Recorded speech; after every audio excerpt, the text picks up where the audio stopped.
News 7 Tamil, பொறுப்பும் பொது நலமும். தமிழகத்தில் மார்ச் மாதத்திற்குள் 60 லட்சம் பேரை பாஜகவில் சேர்க்க வேண்டும் என்று சென்னை குரோம்பேட்டையில் நடைபெற்ற கூட்டத்தில் அமித்ஷா கேட்டுக் கொண்டுள்ளார். தமிழகத்தில் பாஜகவில் உறுப்பினர்களை சேர்ப்பதில் தீவிரம் காட்ட வேண்டும் என்றும், மக்கள் செல்வாக்கு மிகுந்த தலைவராக நரேந்திர மோடி உள்ளார் என்றும் அவர் தெரிவித்தார். அடுத்த 10 ஆண்டுகளில் பஞ்சாயத்து முதல் தலைமைச் செயலகம் வரை பாஜகவினர் அமரும் வகையில் செயல்பட வேண்டும் என்றும் அவர் கேட்டுக் கொண்டார். தமிழக பாஜகவினர் ஒன்றாக செயல்பட்டால் மகாராஷ்டிராவில் பெற்றது போல் தமிழகத்திலும் பாஜக ஆட்சி அமையும் என்று அவர் தெரிவித்தார்.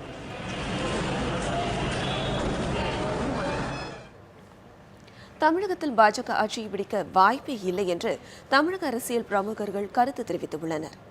மேலும் அமித்ஷாவின் பேச்சு திராவிட மாநிலங்களுக்கு மிகவும் புறம்பான ஒன்றாக உள்ளதாகவும் அவர்கள் கூறியுள்ளனர்.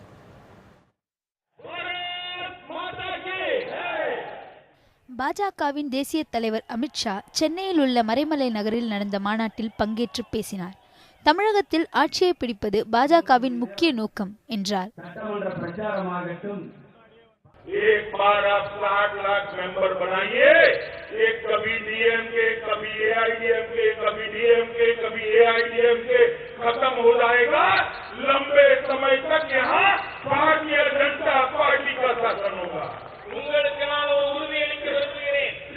ஒரு சமயம் திமுகவின் ஆட்சி, அடுத்த அதிமுகவின் ஆட்சி, பிறகு திமுகவின் ஆட்சி, அடுத்த அதிமுகவின் ஆட்சி என்று இருக்கின்ற சூழ்நிலையிலிருந்து மாற்றி நீண்ட காலத்திற்கு தமிழர்களை பாரதிய ஜனதா கட்சியின் ஆட்சியால் இருக்கும். நீங்கள் இந்த 60 லட்சம் உறுப்பினர்கள் சேர்க்கிறீர்கள் என்று நான் உங்களுக்கு உறுதியளிக்கிறேன். அமித்ஷாவின் இந்த பேச்சு குறித்து கருத்து தெரிவித்துள்ள தமாகவின் ஞானதேசிகன், தமிழகத்தில் பாஜகவின் ஆட்சி அமைவது சாத்தியமில்லாத ஒன்று என்று தெரிவித்தார். இப்பொழுது படித்த இளைஞர்கள், ஒரு பொறியியல் வல்லுநர்கள், ஐடி உலகம் வந்த பிறகு பேச்சு என்பது இப்பொழுது எடுபடவில்லை. ஆனால் மீண்டும் அந்த கலையை அகில இந்திய அளவில் மோடி அவர்கள் கையில் எடுத்திருக்கிறார்கள். சிறிது வெற்றி அவருக்கு தென்படலாம், ஆனால் எதிர்காலத்தில் வெறும் பேச்சை நம்பி ஆட்சி நடத்த முடியாது என்பதை அவர் உணர்வார். தமிழகத்திற்கு சற்றும் பொருந்தாத வார்த்தைகளை அமித்ஷா பேசி வருவதாக கூறுகிறார் அதிமுகவின் கழக பேச்சாளரான சிவசங்கரன். நான் தான் 5 இலங்கை மீனவரை பிடிக்க சொன்னேன், நான் தான் விட சொன்னேன், போட்டை பிடிக்க சொன்னேன். இப்போ ராஜபக்சே இவங்க கண்ட்ரோலில் இருக்காங்களா, இல்லை எனது மூத்த வழக்கறிஞர் சுப்பிரமணிய சாமி கண்ட்ரோலில் இருக்காங்களா, யார் கண்ட்ரோலில் இந்தியா இருக்குது, பிஜேபி இருக்குது, ஆர்எஸ்எஸ் கண்ட்ரோலில் இருக்காங்கிறது தெரியாத விஷயமாக போயிட்டு இருக்கப்ப ஒவ்வொருத்தரும் கருத்தை சொல்லுவாங்க, அது எங்கள் பாஜக உறுப்பினர் தான், ஆனால் அந்த கருத்தை ஏற்றுக்க முடியாதுங்கிறாங்க.